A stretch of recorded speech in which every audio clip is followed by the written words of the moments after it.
He shot a goddess, thinking it was an animal. What happened next will shock you. It was a cold afternoon in the village of Onunu. The breeze blew calmly and the leaves on the trees danced to the direction of the wind. Botwe, a young hunter, came out of his little house.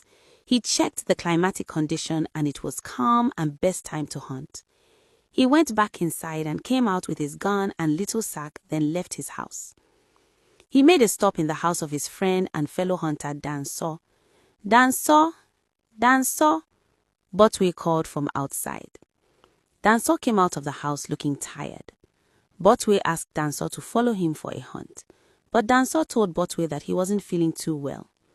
"I hope you get better soon, my friend," Botwe said to Danso and left with his gun. Botwe entered into the bush and it was so calm. Only chirping sounds of birds were heard. He continued walking into the bush looking for the unlucky animal which will go back dead with him. The more Botwe treaded cautiously into the bush, the more it seemed like he wasn't going to have a catch. Botwe searched for a long time, but no animal was on sight. Botwe heard the squeak of a squirrel. He turned and there was a squirrel clashing its teeth against what it had in its hand. "Finally," he said softly and pointed his gun towards the squirrel.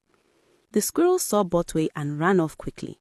Instead of running and hiding up the tree as most squirrels do, this squirrel took off instead. Botwe followed the squirrel swiftly as it kept running. Botwe knew the bush so well because he was a hunter. He had nothing to fear and he just kept running after the squirrel. After a while, Botwe couldn't find the squirrel anymore. He tried making no noise, trying to hear where the squirrel had run into. A brushing noise was made among the leaves and Botwe located the squirrel. He tried to shoot again and the squirrel ran off. Botwe made up his mind that he was never going to let the squirrel go. He continued chasing after it, going deeper into the forest. After a long chase, the squirrel suddenly started running towards Botwe. Botwe was surprised, but he stood his ground and pointed his gun at the squirrel charging towards him. Something else immediately got the attention of Botwe. It was an animal he hasn't seen before. It looked like a tiger, but it wasn't a tiger. Botwe left the squirrel to run off and it pointed its gun at the animal standing in front of him. It stopped immediately it saw Botwe pointing a gun towards it. Botwe got scared. He started taking few steps backwards while still having a firm grip on his gun. The tiger-looking animal came forward with every backward step Botwe took. It was gnarling at Botwe. Botwe slipped and fell down. The animal seized the opportunity and charged towards him.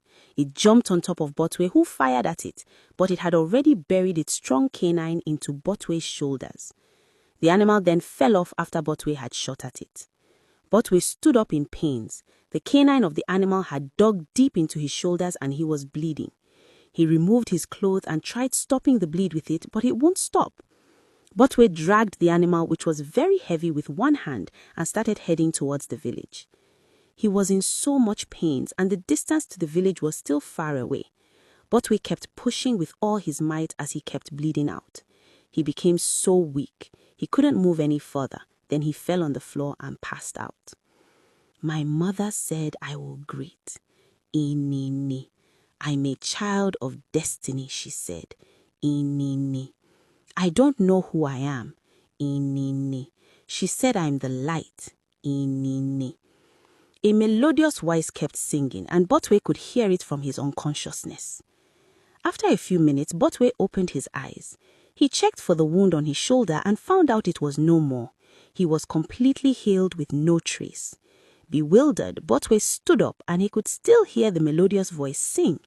He began to trace the voice to know who was singing such a melodious voice which just healed him.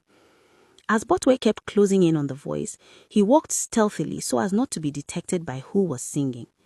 Botwe looked from the bush and there was a young girl.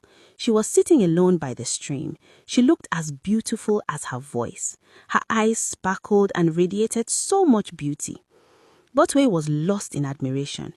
He fell off the branch he was holding. The young girl turned and saw a man. She stood up immediately and ran off. Botwe tried calling her back, but she wouldn't stop. She ran into the bush and Botwe didn't see her anymore. It was as if she just disappeared. Botwe went back to the animal he had killed and carried it on his shoulders. He was perfectly healed.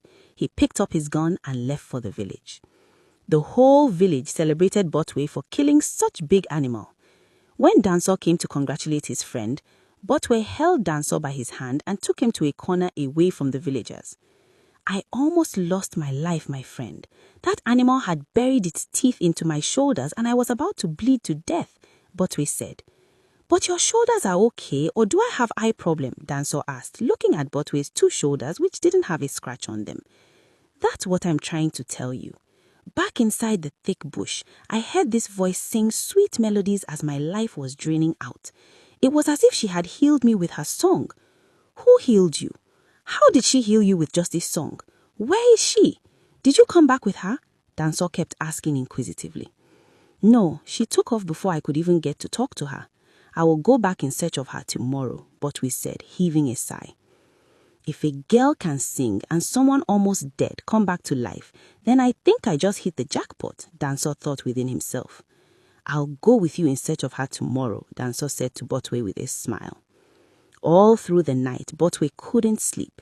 He lay on his bed with so many questions. Who was the beautiful girl I saw? Why was she at the river? Is she a mermaid? Why did she disappear into the forest? Is she a ghost? Why did she run immediately she saw me?